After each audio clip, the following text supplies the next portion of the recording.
You said recently, I'm going to read a quote to you. I can't remember a day when I didn't pick up my phone and get inundated with hate. Anyone on social media feels a little bit of that, but I suspect that almost no one watching is experiencing what you're experiencing.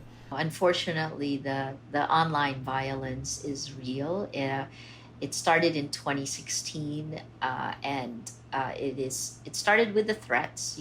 Then I became every animal you can think of, and then it just got really.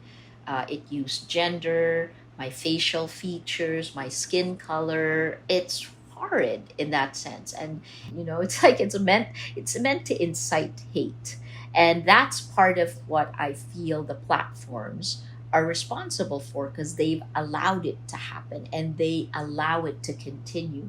So social media is a behavioral modification system, and essentially it knows us better than we know ourselves, because we put it in, uses machine learning and then artificial intelligence, and then sells our weakest moment, our most vulnerable moment, to a message to the highest bidder, whether that's a government or a company. The message seeded in 2016 was, Maria Ressa is not a journalist. She's a criminal. And it was the first time you read it, it's like, doesn't matter, because it's so ridiculous. She's obviously not a criminal. Look at her track record. Track record doesn't matter anymore in the age of social media. But repeated a million times, followed in 2017 by the same words coming out of government officials and President Duterte himself saying that. And then in 2018, the 11 cases and investigations. In 2019, the arrest warrants. And then in 2020, a conviction. So what's real and what's not?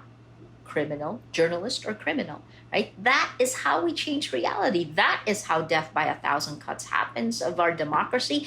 That is how President Duterte is the best leader the Philippines has ever had. It's buoyed by this propaganda machine. This is huge, and I think it's not just the Philippines. These cheap armies on social media have rolled democracy back all around the world. Let's look at the United States. That's a perfect example, right, of something that was seeded in 2016 and then erupts in 2020. The Mueller report. This is already documented that Russian disinformation networks targeted Americans. And one of the fissure lines of society that was pounded on both sides split wide open. It is race and identity. Black Lives Matter was targeted in 2016. And here we go, right? So again, this stuff that happens on social media, it erupts in the real world. What's the response been that you've gotten from Facebook execs? Is there anyone that is serious in the company that actually gets what you're going through and thinks they need to do something? Or do they just yes you with the understanding that their business model doesn't care about you because they need to make the money? I think there are individuals inside Facebook who know how bad it is. I mean, come on. Facebook itself, after the UN went to Myanmar, Facebook itself said that genocide happened, right? The biggest problem is, and this is where Americans like you, American journalists, have more power than journalists like me in the Philippines, because they will listen to Americans. Look, this is part of the reason. In 2016, I didn't really think we had to go to regulation, because I thought that tech people are like journalists, like we will self-regulate, right? Journalists were the gatekeepers for many, many, many, many years, right? And we had that principle. We had standards and ethics, the mission of journalism. We protected the public sphere. Well, we lost that power to tech. Tech took it, made money off of it, but abdicated responsibility for protecting the public sphere. So yeah, they do not want to be journalists. They do not want to be treated as journalists. They have no interest in it.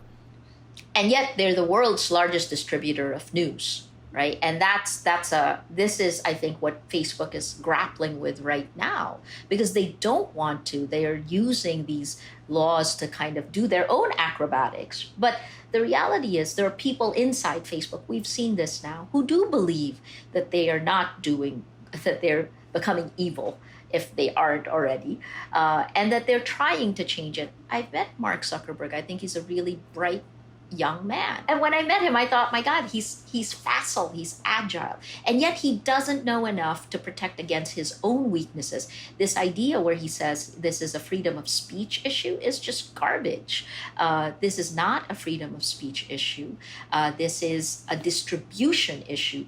Facebook and other social media platforms allow lies laced with anger and hate to spread faster and further than facts, which are really boring. You cannot have integrity of markets. You cannot have integrity of elections if you make facts debatable.